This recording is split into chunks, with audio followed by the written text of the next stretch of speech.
When should you start the story of this painting? Here in 1910, or here in 1844? Maybe here in Cézanne's studio at the close of the 19th century? Or maybe the only place you can really find the genesis of this canvas is in Jackson Pollock's mind, the day he began to drip. I'm drawn to ask these questions because this painting, One Number 13, 1950, is the only abstract work of art that has ever floored me in person. As soon as my eyes caught it, it made me feel something.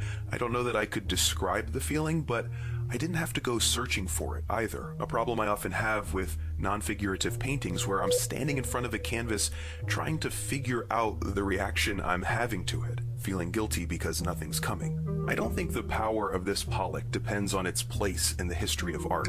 Its style, its use of color, its hyperactivity are intrinsic qualities. But I do think the history of art has a lot to say through Pollock's strip paintings, which he'd been making by this point for about 4 years. In many ways, they're the culmination of something that has a foggy beginning about a century or two before, with the gradual end of church and noble patronage of the arts, and the dawn of painters painting what was important to them. There's no fixed point where you can mark the beginning of modern art. Some find it in this painting by Manet from 1863, with its flattened image and scandalous subject that flouted the values of the Paris Salon. And I think it's as good a moment as any. That year, fully 2/3 of submissions to the Salon were rejected, and after a public outcry, Emperor Napoleon III authorized a second Salon to feature them, called, appropriately, the Exhibition of Rejects. It was a massively popular event, and though these paintings were criticized as much as they were praised, it marked a moment of legitimacy for art that stood outside the Academy's hierarchy of quality. Once the cat was out of the bag, things started moving very quickly. Less than 10 years later, Claude Monet and his compatriots launched into Impressionism, concerning themselves not with the objects they see in the world, but how the light plays off them. Impressionism, in turn, starts a chain reaction of, well, reaction. The post-impressionists begin to dispense with the effects of light and the reality of color and paint according to subjective experience and emotional vision.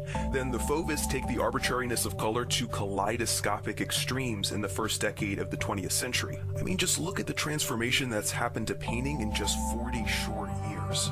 Art has unraveled. Its centuries-long aim of reproducing the physical world in perspective, color, and form is rapidly being abandoned. Vasily Kandinsky, influenced by the Impressionists, by the Fauvists, by music, and by the geometric spirituality of theosophy, starts pulling away from representation entirely. In a groundbreaking book, he writes, "The more abstract is form, the more clear and direct its appeal." And in 1910, he paints this, in which no objects from our world can be recognized at all. It's the first fully abstract painting, except it turns out that Hilma af Klint was actually painting abstracts at least 3 years prior to this, but no one knew that until many years later. Meanwhile, Pablo Picasso and Georges Braque were shaking up painting in their own way by formalizing Cézanne's experiments with multiple perspectives into cubism. The Cubists used geometry to show reality from many angles simultaneously. Kandinsky takes inspiration from this, but is more interested in abstracting geometry from its representational source. The sparks that fly from these investigations create several other movements: futurism in Italy, to style in the Netherlands, suprematism, then constructivism in Russia, Dada in Switzerland, and eventually surrealism in the 1920s and 1930s. A key aspect of the Surrealist Manifesto is the focus on automatic creation, writing or speaking without forethought as a way to access the unconscious mind. Painters like André Masson applied this to the visual arts, letting ink run free across paper, creating fluid, dreamlike drawings prefiguring the work of Jackson Pollock. As World War II ravaged Europe, several of the Surrealists and other European artists escaped to New York City and began to mix with a new school of American painters. The Americans synthesized and reacted to all the various European styles.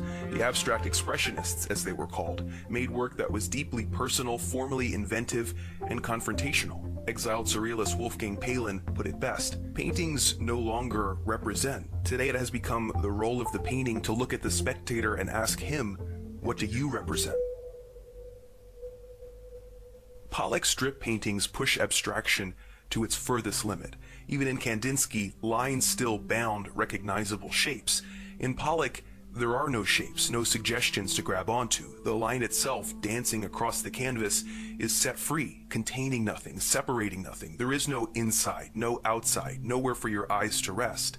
All that remains is energy, wild, emotional energy that peers into you, not the other way around. I think that's why I reacted so strongly to this painting in person.